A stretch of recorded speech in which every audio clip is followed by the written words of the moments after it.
Excellent morning. Everybody can hear me well? Great. Before I start, I just want to put a good word for this piece of paper or information. It will be digital on your iPhone or other phone that you can advance and advise us about the information that we need to hear. How many times I see a patient, child or an adult, we go and provide surgery, they go home, everybody is happy, and I say, I wish I know what's a follow-up. I can only do better if I know how each one of those that I have taken care of responded to the stress of surgery, anesthesia, the traveling, and so on. So please fill in and spread the word. We have a committee that looks on this registry information. And what's surprising is sometimes those who register for, let's say, 100 patients or families registered, a year later, those who keep informing us is only 30% or 25%. The more we know, or I know at least what happened to every patient after surgery, will help me to do a better job next time because it's a one-on-one, and those who work with you know, we try to provide every patient 100% for what she or he needs in order to make our care perfect. So that's my comment. Please join and stay connected. So today we're going to talk about surgery and anesthesia. And I'll run through the slides that many of you have seen more than once because I want to leave more time for questions. I'm sure question comes as we go on. For those who have never had surgery anesthesia, and definitely for those who had surgery anesthesia, anything that comes to mind, and I'll be happy to answer the question. I think that's the important part, the interaction, and update the group what's new, what has been advanced. So again, for those who have never been to Philadelphia, that's how Philadelphia looks like. We have our own city, we have our own river, the Schuylkill River, great place for those who like to jog or cycle around it, and that's where I live, and that's where Thomas Jefferson is a hospital or university hospital is built. So today we'll be talking about what the three individuals that will be involved in the care during the perioperative part need to know as a question of we have to educate. Number one, you, the FOP patients and the families. Number two, the physician who send or you talk to and meet with you and create the environment and decide we have to go for surgery. That's what he or she needs to know. And of course, the anesthesiologist that has to provide anesthesia care has to know because many times they don't know what FOP is. Type of anesthesia, there are few types. Number one, the nerve blocks. And the simple one, when you go to the dentist, those who have been to the dentist, he anesthetizes parts of your gum. You don't feel anything, teeth extraction, feeling, and so on. It's nice. Those of the ladies among us that have been to the labor floor, delivered the baby, and had an epidural anesthesia. It numbs half of the body. You do not feel anything. Pain of the labor and delivery are abated if it works well. And baby is delivered, life starts, happy starting. So that's a regional anesthesia. And of course, general anesthesia is when we place usually a breathing tube into the windpipe to protect the airway, give enough oxygen. And through the gases that we administer, the patient is kept asleep. And surgery can proceed when the patient is safe and breathing well, and we maintain all life function that's important for the patient while surgery goes on. I also usually show this slide that needles are not good for FOP patients. And thank you, Scott, for your comment. You are right. We use needles in FOP patients, but they have to be used judiciously. IM injections are not good because they can still flare up, and I show a picture later on. But if you need an immunization, we start an IV. So you go subcutaneously. It's superficial. It's fine, like for any other patient. So the point is needles are not good is, A, sometime when we talked about epidural spinal anesthesia, that the anesthesiologists go to the back, numb half of the body. Of course, when you have the FOP progressing and the whole spinal area is one bone, you cannot access with a needle and provide spinal or epidural anesthesia. So it ruled out. But even other injections, as I mentioned, IM injections are not positive. Same thing for the dentist. When they go in, they cannot do the deep infiltration, anesthetize the nerves. They have to resort to other techniques. And we have a group of dentists that they develop techniques how to make sure that it's done well. And sometimes with you need teeth extraction or more invasive work, which most of the time FOP patient need, then we resort only to general anesthesia. So again, putting in perspective, needles at large, you have to be know when you hold the needles, the physicians, the nurses, and so on, how and what you can do, but overall you have to be cautious. But of course, other ways that we use needles in order to deliver medication are good and can be done appropriately. As I mentioned, here's the approach to provide the spinal epidural, and of course the general anesthesia, as I mentioned, it's a reversible state. We can induce sleep. Patient is not aware, so they do not aware they're sleeping, and because if you heard about incidents that anesthesia was not deep enough, patient may be in a twilight zone, and we have some anesthetic, like for those who are going for colonoscopy, superficial procedures, when you really, it's not general anesthesia, it's just deep sedation. And we tell the patient, you may have, because you have a superficial procedure, we'll give you medication and make you sedated. It's not general anesthesia. Because some patients, I heard voices, I could feel that. That's correct. We don't want to go and induce the whole general anesthesia because it comes at some cost, because as you lose conscious, then you may lose other functions that we have to make sure that breathing, heart rate, and so on, kept safe. And that's part of our profession, how to do it right. So as I mentioned, you can see here, so general anesthesia is safe, has a good track record, we're doing it regularly, and excellent for inpatient and ambulatory patient. So the management of the airway is critically important. As I mentioned, usually you go to the anesthesiologist or say, open your mouth, he assess how the airway looks like, and then when the patient is asleep, advancing and placing a breathing tube to the trachea to provide oxygen, exhale CO2, and the anesthetic gases. It's important to know how to place a breathing tube when the patient can open his mouth. But the FOP community, we have learned that even if the patient, the jaw is moving, can open the mouth, and the anesthesiologist is doing what we call the direct laryngoscopy, it induces significant stimulation to the temporomandibular joint, and later on, the joint may be reacting like any other joint that of FOP patient, and the jaw may be locked. So we want to prevent this event. That's how we came to the conclusion that we usually do not like to do direct laryngoscopy, and we go through the nose with a fiber optic scope. We see where we go, we can see the vocal cord area, advance the breathing tube, and secure the airway. So there is no question, in order to do it, you need an expert team of anesthesiologists. And an FOP patient, usually I tell the anesthesiologist, have a team. If you have someone else that give you the hand and so on, just to manage the challenges that sometimes you may encounter during the nasal fiber optic intubation. But when it's done by a team, and team do it, usually in a hospital for many other settings, because there are other situations, diseases, and clinical settings that really we have to go through the nose. Trauma is one of them, and other diseases of the jaw that we do nasal fiber optic intubation when the surgeon needs to do, for example, surgery on a jaw and so on. But you have to have a team of experts who know how to do it safely.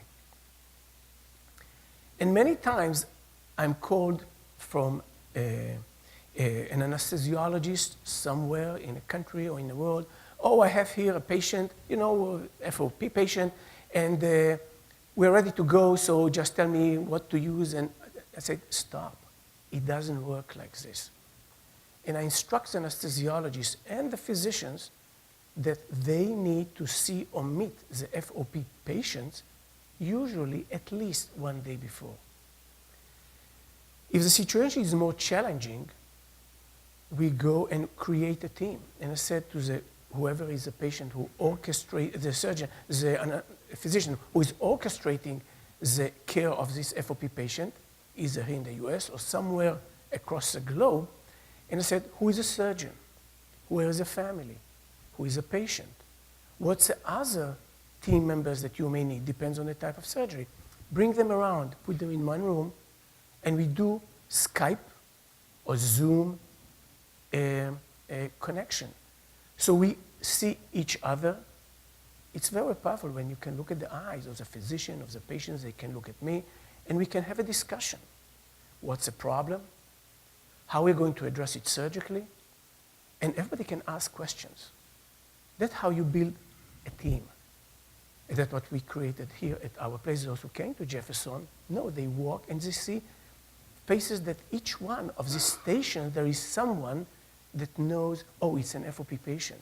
And as you see, I say later, special patients need special attention and special care.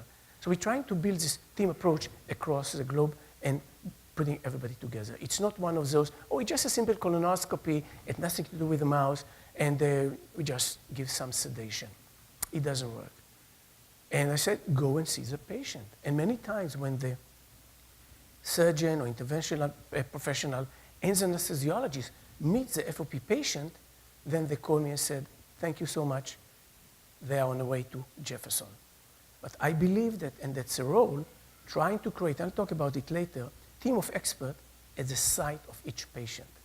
And I think we are making progress along this line. So what the anesthesiologist needs to know about you? And that's about the information that every patient, doesn't matter if it's an FOP patient or not, needs to provide to an anesthesiologist. It's very common. Of course, how old are you? How tall are you? What's your weight? What's your BMI? And patients are different in size and comorbidities. Are they healthy? Or there are other systems in the body that needs attention because hypertension, hyperglycemia, and this is just a simple thing, and sometimes it's, most of the time, it's much more complicated, and that's how we build the knowledge. Do you have any allergies? Medication that you can take, medication that you cannot take. Other medical problems, and for especially we're interested in how you breathe. Asthma, smoking, secondhand smoking, working environment that may cause challenge to the breathing. Bring in your medication, over-the-counter medication as well. And of course, that's why I said we need the information. If you have had surgery before, how did it go? Oh, I had terrible nausea and vomiting. It's anesthetic. And the answer is, it's not really the anesthetic. Most of the time, surgery is painful. And we prescribe opioids. And opioids are very strong inducer of nausea and vomiting. So it's not really the anesthetic, it's the opioid that we prescribe. And yesterday we had a wonderful session, and you heard the doctor from Hopkins talking about how we manage chronic pain. And one of the things we do with pain that is not acute related to surgery, chronic pain, is taking the opioid off and try to substitute it with something else that will take care of the pain longitudinally. And you don't need the opioids, and you can spare the side effects, which may be significant. So, as I mentioned before, it's not the anesthesiologist need or has to meet with you. They must see you. And you will see the attitude and the communication. And my name, my phone number is available on the web. And please ask them to call me. I'm available to answer the questions. And if there is a need to assemble a team so information can flow by, answer the question, and give them the sense, yes, we can do it. And I think that Corey is from London, Ontario. When I visited the Canadian meeting years ago, I said, bring the anesthesiologist. And we had a special session with the anesthesia team. And we talked about our professional discussion. It was very powerful, very productive, and they were empowered and feel much better so they can handle a patient with FOP, at least in a community that we talked about in Canada, London, Ontario. And Clive Friedman, who works over there, worked with the anesthesia team now, and they manage the needs of the patient extremely well. So one of the important things that anesthesiologist needs to realize that maybe the patient cannot open the mouth. And if they can, you cannot go through the usual route and do the usual direct laryngoscopy. Critically important, and as I mentioned, not infrequent is they say, thank you, I don't feel that I'm expert enough, or we don't have the setting, and they move the care to another facility, another level that the anesthesiologist is more comfortable. Because really, if you come to Jefferson, it would be great, but I believe any procedure, anything that can be done at your home area is much, much better. And I think provide better support for the things because sometimes things are extended beyond the usual plan. So we need to assemble a team, and we talked about it. As you can see here, special patient needs special care. So we build a team that we place the FOP patient actually here in a center. You can see you are the center of the medical universe. And the different specialties that you can see that attract the care for the specific patient. Most frequently is dental care because it's very challenging to take care of your teeth and feeling abscesses and so on, painful, and need to be taken care of. So that's how we usually started our care with the oral maxillofacial surgeon and the dentist. And then other things happen in life. You may need a colonoscopy if it's a female that has some GYN problems and other specialties as they come. So each one of them, we advise and talk about the disease. What does it mean to be or to care for FOP patients? And we assemble a team. It was about 2 or 3 years ago when a young female patient that had comorbidities in New York City, and we saw that she may have a major problem in her abdomen. So I dispatched a helicopter, landed on Jefferson Roof, and we assembled a team of neurosurgeon, general surgery, gynecologists, and beyond, tried to sort out. We managed the patient without need to go for surgery, and I think about a week later she was fine, and she looked great, and she moved back to her hometown. But you need to create a team around the FOP patient. And you can see here, it's a multidisciplinary effort, which means from different disciplines of medicine, you work around. This is a case that we did for dental care, and you can see the ear, nose, and throat surgeon, oral maxillofacial surgeon. This is Dr. Nussbaum, for those who knew him years ago, even a medical student. Usually when we bring a patient, FOP patient, to the operating room in Jefferson, I want the room to be packed with trainees, medical students, residents, fellows, and of course physicians. Because I believe it's a powerful experience to see how it unfolds, how we take care. This is a standard of care, very high standard. So when they graduate and each one goes to a different part of the country, they become our ambassadors. So they can tell the FOP patient, spread it out, so it's not unknown and you're much more known because we are grooming the next generation as our ambassadors to bring the message, yes, we can take care of FOP patient wherever they go. And each one of these medical students can be a department chair, a leader of a healthcare system, but they know about FOP. So it's a long-term investment. So you can see here the milestone that we talk about. The pre-operative preparation, communication, communication, communication. It's important during the medical care, during the surgical care, and even at home. For those who are married, 44 years, communication and communication. We invest in it, and it's so important, especially when you're dealing with something that is so challenging.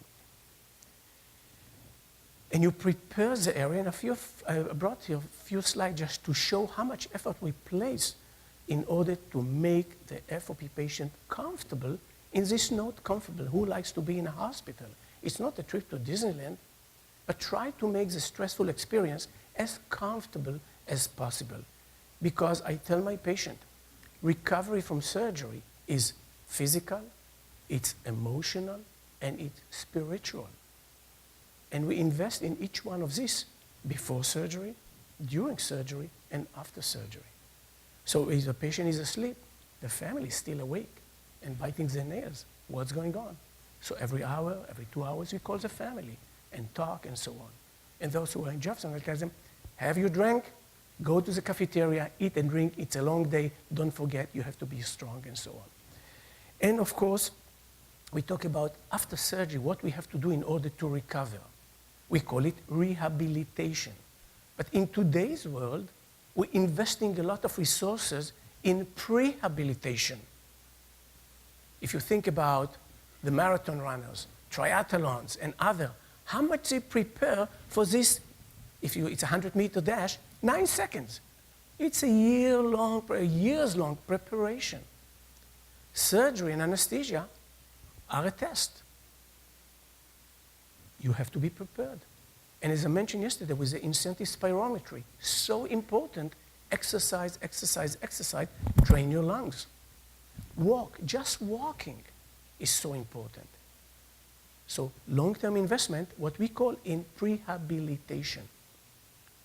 And it's not only about the FOP patient that we talk. Institutions like Jefferson and like Hopkins and other high-end medical centers take care today of the sickest of the sick, that's those that you didn't even dream that will survive to such long age or advanced age, and with so many comorbidities. We have a very unique and very good orthopedic surgeons. We do more than 3,000 hip and knee replacement surgeries a year. And as I walk in the morning and I look in the operating room and the names of the patient and the comorbidities, is the patient still alive? So I look inside and we take care of them and send them home. And it's done many times because we stop the process and we tell, we cannot go to surgery now, the patient is too frail. We need to work more on the lungs, on the heart, other parts of the body to do the prehabilitation. So FOP patient definitely need to do this prehabilitation and invest in wellness of the body, mind, and spirometry. So simple, but again, it's a long-term investment. So here is a summary.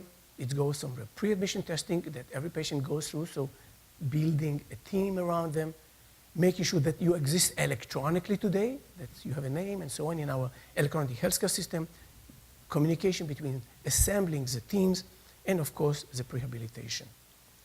This graph was taken from Dr. Pignolo's lecture, and I have, I think, 2 of them, just to show how there is complications advance as the age advances. As sometimes the disease, each one that runs, the disease runs, it's very individual, what the pace and how many joints are involved.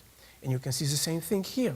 Sometimes from very early age, you accumulate these disabilities. So we as a team that takes care of the FOP patient needs to be aware that age is a marker, how many comorbidities are involved, and how much the patient may be not, or may be away from what we used to see a patient usually at this age and stage of life. We know about it, we document it.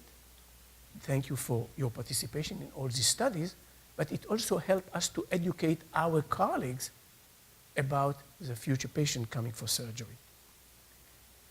One of the major areas that's critically important to us, I said, is the lung and the heart, 2 areas, especially the lung.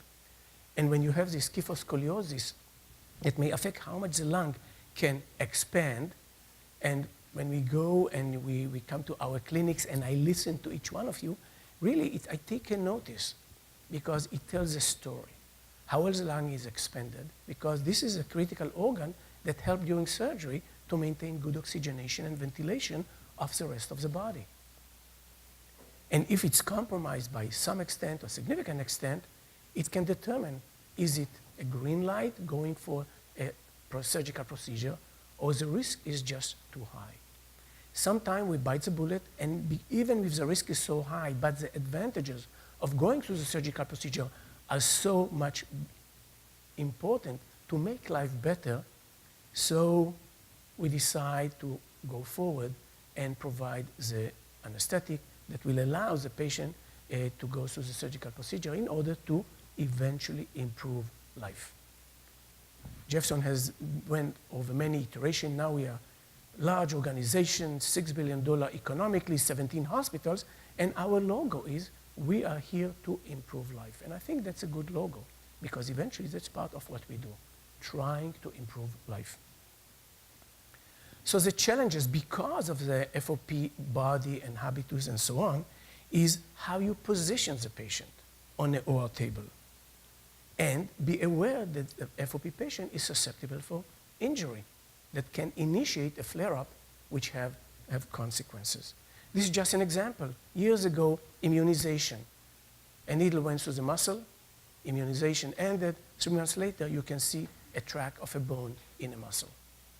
That's what we're trying to avoid. And when we talk about needles are not required, or be aware, because you can do what you need to do with subcutaneous injection and other ways of providing the medication, but be aware that intramuscular injection are not good for the FOP patient.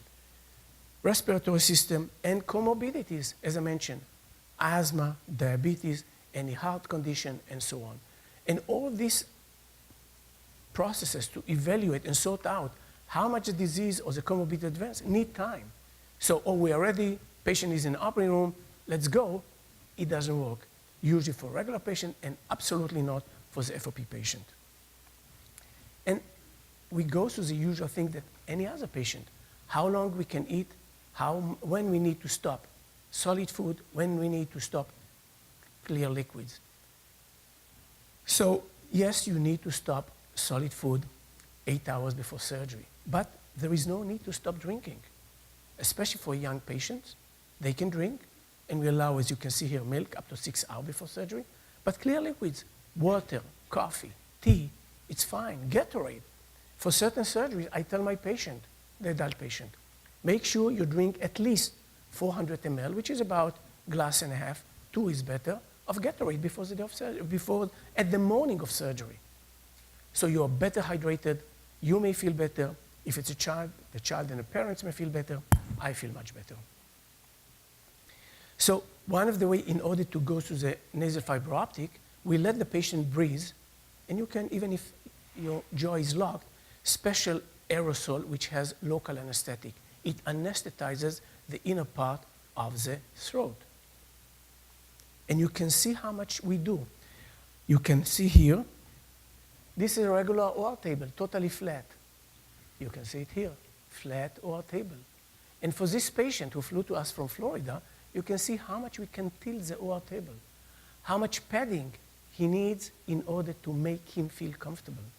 So we tell the patient, how much? Is it better? How do you feel? Anything under your knee, under your head, and so on, and our neck, to make him comfortable before we give any medication.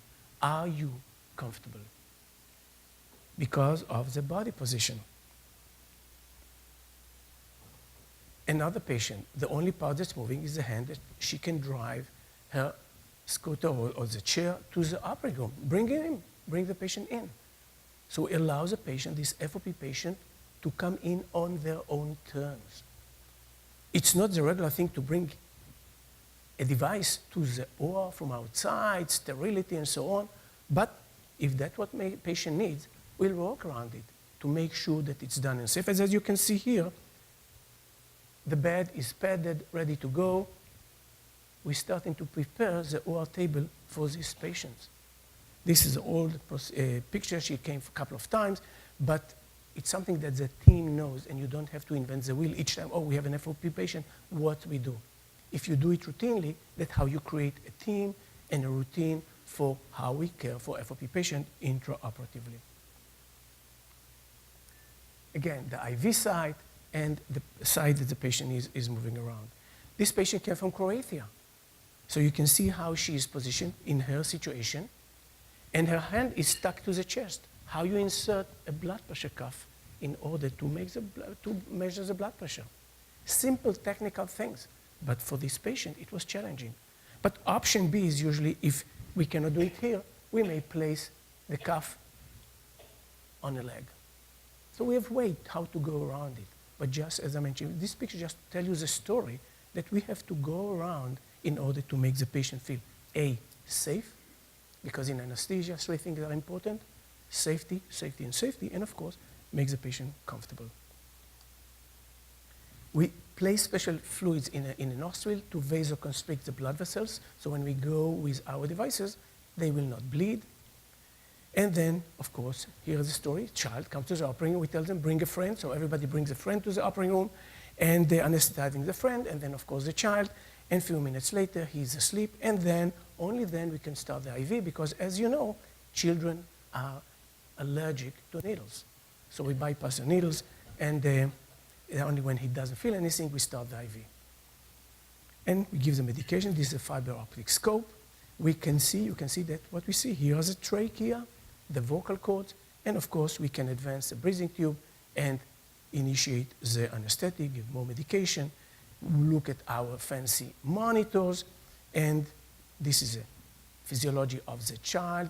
Now the physiology of the anesthesia machine itself. We can see different parameters. It's like flying in a cockpit, and there is many similarities between anesthesia and aviation. And then after the patient is asleep, we are not done. Because sometimes because of the position that face down, the head down, when the patient is on the OR table, the dentist, how they can reach to this patient. So we have to tilt the patient, and I'll show a picture in a few seconds. So we have to pad the patient. This patient was weighing 250 pounds. So if we tilt the patient down, your head down, so the dentist or the oral maxillofacial surgeon can have access how you protect him or her from sliding all the way off the OR table. As you can see, the padding. And actually, these are headrests that usually we have either square ones or round ones, and we use them as a foam to create the padding for the patient. And we have other means, but it's just a simple example how you place it around the table. And here's a patient that has a breathing tube that goes to the anesthesia machine, and so on. And you can see how we cut the round one in order to pad the hands, because the patient is asleep. So they are not aware, but we are there to protect them when they are not aware about the surrounding, especially when the movement is limited. And so as you can see, it can take half an hour, and the surgery even started yet. But as much as OR time is like aviation, you have to run the runway and clear it because another airplane is landing or taking off. When the FOP patient comes to the OR, it's sacred FOP time, and we take all the time that we need in order to create the safety and the comfort for the patient. Here's an example, as I mentioned. Table is tilted down significantly, but the patient is protected. You can see here. I just drew the line just to show it's extreme, but that's how the oral maxillofacial surgeon can walk around the patient. And as you can see here, why the patient foot or hand are exposed, I'm an old-fashioned. With all the numbers behind me on the machine, I still like to see and touch my patients, but that's my style. Surgery is done, waking up, breathing tube out, and the patient is, again, talking, speaking, and surgery is over. And of course, we can take care of the pain, take it away. We can manage nausea and vomiting, and life is good, ready to move on. Not always it's so simple, but again, that's what in our mind, it's the environment we try to create for every single patient. And here you can see if a team somewhere on a globe anesthetized successfully an FOP patient, or we write a paper. So we collected these papers, and you can see. And you can see here, some of the patients are pediatric patients.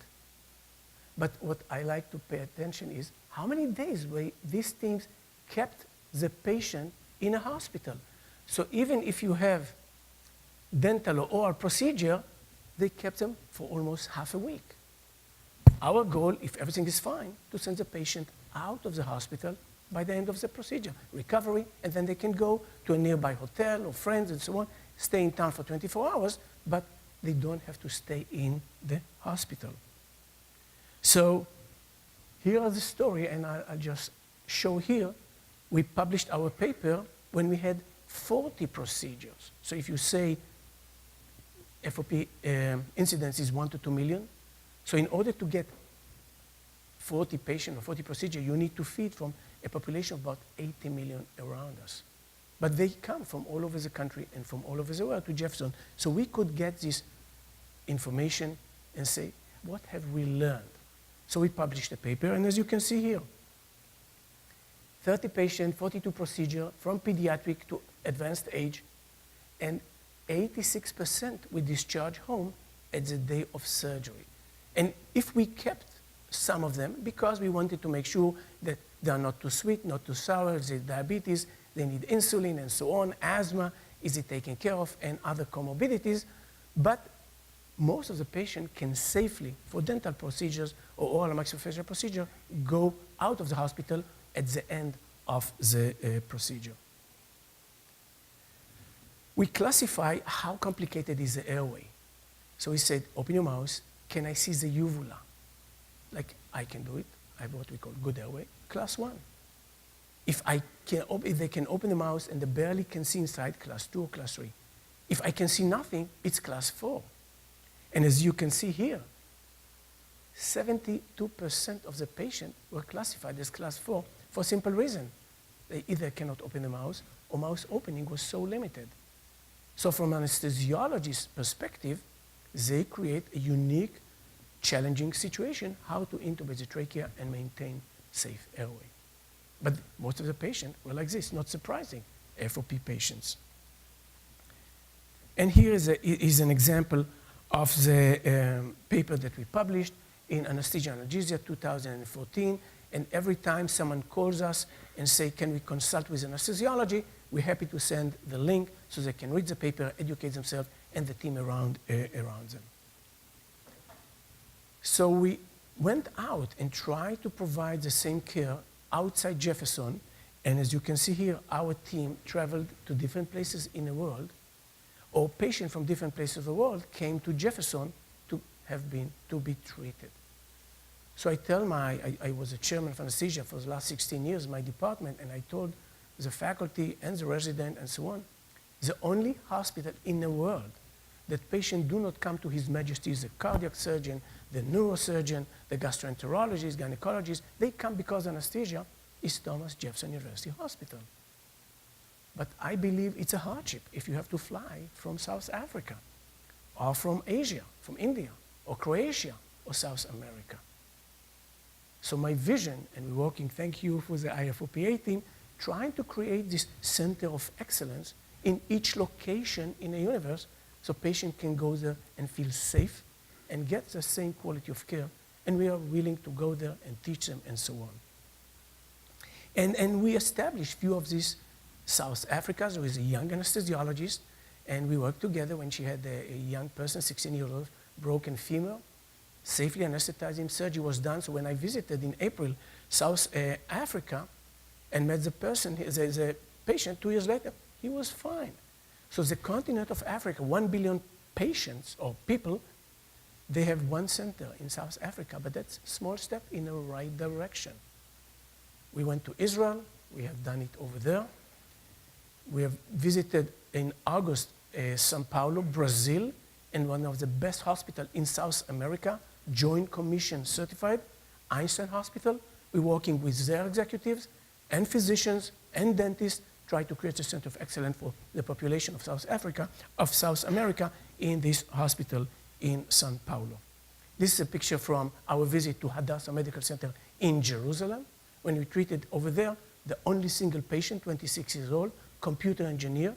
I think when we left, we learned that actually a baby was born, and because of the toe, they made the genetic testing and was confirmed as having FOP, and the population of FOP now is much more recognized in this country. A patient that I told you that we flew to Jefferson on a helicopter, and of course a week later, done, she's feeling well, and she's ready to be discharged home. A success, and we could do it without surgery. So it's a happy ending. So in summary, we're talking about multidisciplinary team approach, awake fiber optic intubation, and as I mentioned, most patients can be discharged on the same day of surgery. We mentioned yesterday another aspect that comes by is managing of pain. There is acute pain that relates to surgical procedure, but many of you experience chronic pain with everyday's life. How you manage chronic pain? It's an art by itself, and we have specialists. The one, like there was an example yesterday, that they have the chronic pain clinic. And Dr. Kaplan and I just talked this morning that in our guidelines, we have to expand the section about how you manage pain, chronic pain, usually. And it's a whole different way how you manage it. So we have a group of pain management with Dr. Ed Xiao in California. We have, of course, a group at Jefferson.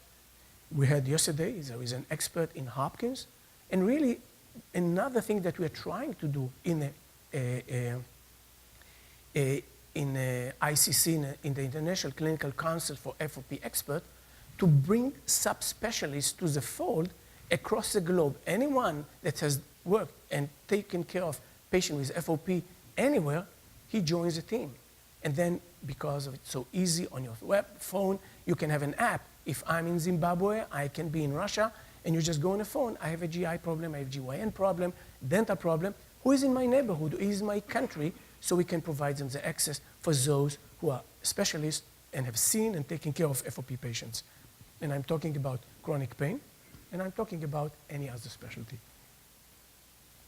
So as you can see here, we have few initiatives trying to create a global network of anesthesiologists, but any other specialists that will be connected, sharing their experience, establishing a registry, and that's what my word, please, please, please fill in the information, that how we know about you, and that how we know how is your experience, especially in my narrow window of what happened related to a surgical procedure. Develop, disseminate best practices and the guideline. When they come out, you will see 8 years ago you had the guidelines, and now you have the guidelines, because life is much more complicated and needs to be attended to different small aspects of our life in an FOP patient that it's so challenging. And of course, as I mentioned, trying to establish regional hubs, what I call centers of excellence, one in each region of the world, that patient can go and visit there and be taken care of in their each location. So start small steps, one in each continent, and then maybe like here, West Coast, East Coast, Middle, Canada, US, and expand it, small steps in the right direction. So we created the International Clinical Councils of FOP. I mentioned in our last meeting, for those who have not been there, yes, we combined our effort to be recognized, to work together. We have sessions, and we talk about your FOP patient and families issues and how we advance science and the clinical care, because now we have the mutual knowledge, and we sit with each other and we try listen to what you have to tell us and advance medicine and advance medication. And as you can see here, our mission is to educate the best practices for each individual FOP patient, share valuable clinical experience among the experts, to publish, that how you go out in this world of communication, on your app, on our scientific journals and beyond, advise and design and conduct clinical trials, which we take very seriously, but it's not that there are too many experts in the FOP field.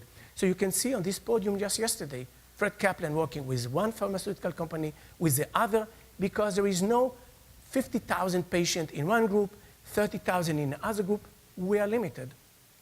But again, it's not us against them, one company against the other. I, an optimistic person, so I've seen in my lifetime how diseases that were end stage. I'm a pediatrician, I've taken care of pediatric oncology patients. And I could see how cancer, leukemia, lymphoma evolved to be a chronic state or even cured when it was uncurable when I was a young medical student. Multiple sclerosis, same thing. It's a chronic disease, and on and on. So TB, today you treat it 1, 2, or 3 medications, so it can be a combined medications as we know more and we do the right clinical studies to provide safe medications. So I believe that, and I'm really optimistic about FOP compared with Fred Kaplan and myself and others started 20 or 30 years ago. We're in the right direction, especially when we know so much about the intracellular pathways as we unveiled and found the gene of FOP. So here you see the areas that all the experts are coming from. We are now 21 of us. We added Dr. Bob DeCidua, the oral maxillofacial surgeon. We added Clive Friedman, the wonderful dentist, to our team, so we can really cover every aspect of our or your life. And I think that working together with the IFOPA, we can say, yes, we can, and we will cure the FOP one day, or at least in step, make it a chronic disease, livable disease, and go beyond. And just to let you know, when we sit with among us, the researchers, and we say, if we had the magic wand what we could do for the FOP patient, I don't want to tell you what we're talking about, but it's extremely, extremely exciting if we have the right medication, how we can really unlock this so complicated and disabling disease. So I'm truly optimistic. And as I said, when you talk about the medication, you talk about the medicine, I want to quote from Winston Churchill. He said, "It's always wise to look ahead, but difficult to look farther than you can see." And I hope we all have the wisdom to look behind what we can see and be optimistic about FOP. Thank you so much. Thank you. Thank you so much, Dr. Grunwald. We might have time for one question, if there's a question for him.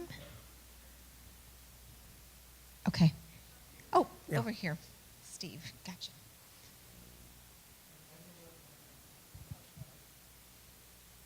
Dr. Grunwald, thank you so much for that excellent presentation. Can you address just really quickly some of the extra challenges faced by those of us with kind of constricted jaw movement and intubation and the like? So what's the specific question? Sure. Can you address for a moment some of the extra challenges faced by those of us with more restrictive jaw movement and intubation and the like? Absolutely. So when someone that has locked jaw needs surgery, how we place a breathing tube in. So that's a challenge. So we go with nasal fiber optic intubation. So we look inside, we anesthetize the area, we go to the vocal cord area, and we advance the breathing tube. Sometimes the vocal cord can close. Then what you do? No air goes in, oxygen goes out, and the breath will say, "Hey, you can do a tracheostomy." Yes, be aware, each time you come to the operating room, we have a tracheostomy kit. In our hospital, we have a seasoned ENT surgeon. They do the tracheostomies. And I always ask myself, but if you have bone, how you go beyond? So that's a challenge. And we have a few other. So we address it with our means, talking together, and how we are going to bypass in order to go inside and move the breathing tube. And I said, we challenge ourselves even more, even if you can open your mouth, go through the nasal route and do the nasal fiber optic intubation. And so far, as I said, knock on wood or real wood, we have done it well, and we didn't need to go to resort to these extreme measures, but we are prepared. And this is just one of them. And it's much more challenging if you have restrictive lung disease, that it doesn't expand as much in a regular patient, so you reserve with oxygen. And we have area in the lung that we call it the reserve, FRC, that's a functional residual capacity, about 1.5 liters. So if when I pre-oxygenate the patient before the induction of anesthesia, they have 1.5 liters, 1,500 cc's of oxygen. And if the average person consumes 200 or 250 ml of oxygen, without doing anything, we have a bank of about 6 or 7, sometimes 10 minutes that we can sustain oxygenation. So all these small physiologic things that we are very good at, we prepare in order to create a safety net for every single patient when we try to do the simple thing, or not so simple, advance a breathing tube to the trachea, which is just more challenging when you cannot open the mouth. Okay, I think we're going to have to move on to the next section, but if we want to,